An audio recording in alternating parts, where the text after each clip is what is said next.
آج سائنس یہ بات ثابت کرتی ہے کہ جسم کے جن اعضاء پر مٹی یا کسی قسم کی میل جم جاتی ہے، اگر اس کو صاف نہ کیا جائے اور وہ جسم کے اس حصے یا بدن پر لگی رہے تو ان اعضاء اور دماغ کا کنیکشن یعنی کہ تعلق کمزور ہو جاتا ہے، یعنی جسم کے اعصاب کمزور پڑ جاتے ہیں۔ جسم کا وہ حصہ مسلسل دماغ کو یہ پیغام بھیج رہا ہوتا ہے کہ جسم پر کوئی چیز لگ گئی ہے، اس کی صفائی کا اہتمام کیا جائے۔ عمل نہ کرنے پر آہستہ آہستہ یہ احساس کم پڑ جاتا ہے یا ختم ہو جاتا ہے۔ اگر ایک شخص صرف صبح اور شام منہ دھوتا ہے تو اس کے اعضاء اور دماغ کا تعلق بھی کمزور پڑ جاتا ہے اور وہ اعصابی مسائل کا شکار ہو سکتا ہے۔ وضو اسلام کی کتنی بڑی نعمت ہے جو کم سے کم دن میں 5 بار اعضاء کی صفائی کا بندوبست کرتا ہے اور جمعے کے روز ناخن اور مکمل صفائی کا حکم دیتا ہے۔ اسی لیے جمعے کا غسل ہر مسلمان پر واجب ہے۔ سبحان اللہ و بحمدہ سبحان اللہ العظیم۔ جلد سونا رسول اللہ صلی اللہ علیہ وسلم کی عادت مبارکہ تھی کہ آپ صلی اللہ علیہ وسلم رات جلدی سو جایا کرتے تھے۔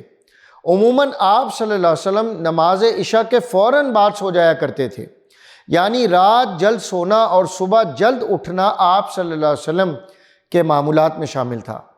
ہماری سولر بائیولوجیکل واچ جو کہ ہمارے پورے جسم کے نظام کو منظم کرتی ہے، جب یہ باہر اندھیرا دیکھتی ہے تو یہ آپ کے جسم کو سونے کا سگنل دیتی ہے، یعنی آپ کو عشاء کے بعد سونا چاہیے۔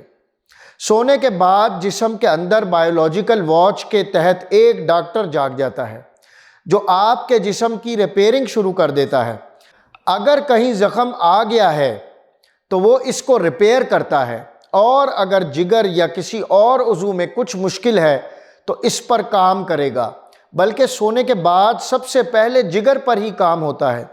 جگر کے مریضوں کے لیے مشورہ ہے کہ وہ اپنی نیند کا خاص خیال رکھیں اور وقت پر سو جائیں، اللہ کے نظام کو قدرتی طریقے سے کام کرنے کا موقع دیں اور پھر اس کے ثمرات دیکھیں۔ اللہ رب العزت نے آپ کے جسم میں ایک خودکار نظام لگا رکھا ہے۔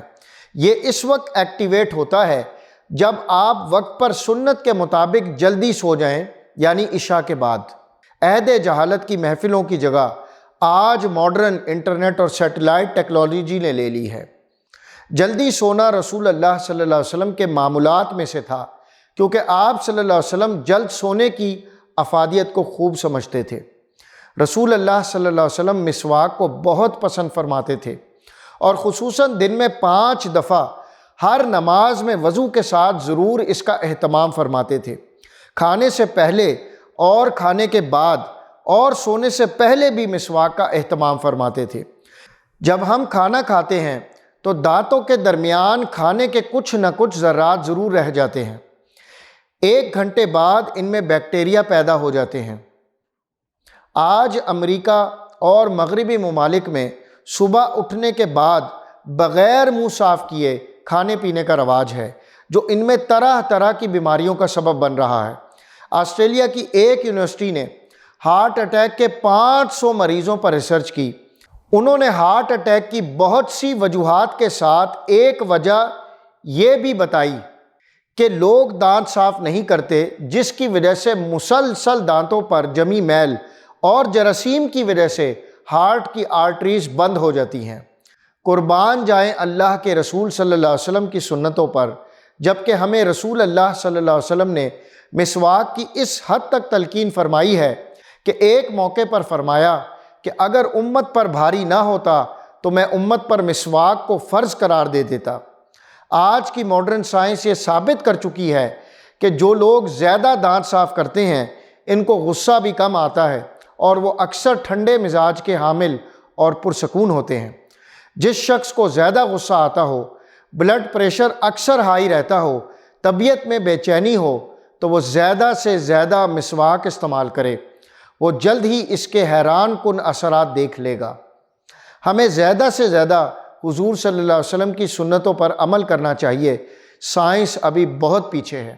اے مسلمانوں، تمہارے لیے اللہ کے رسول صلی اللہ علیہ وسلم کی زندگی میں ایک بہترین نمونہ ہے۔ سورہ الاحزاب آیت نمبر 21۔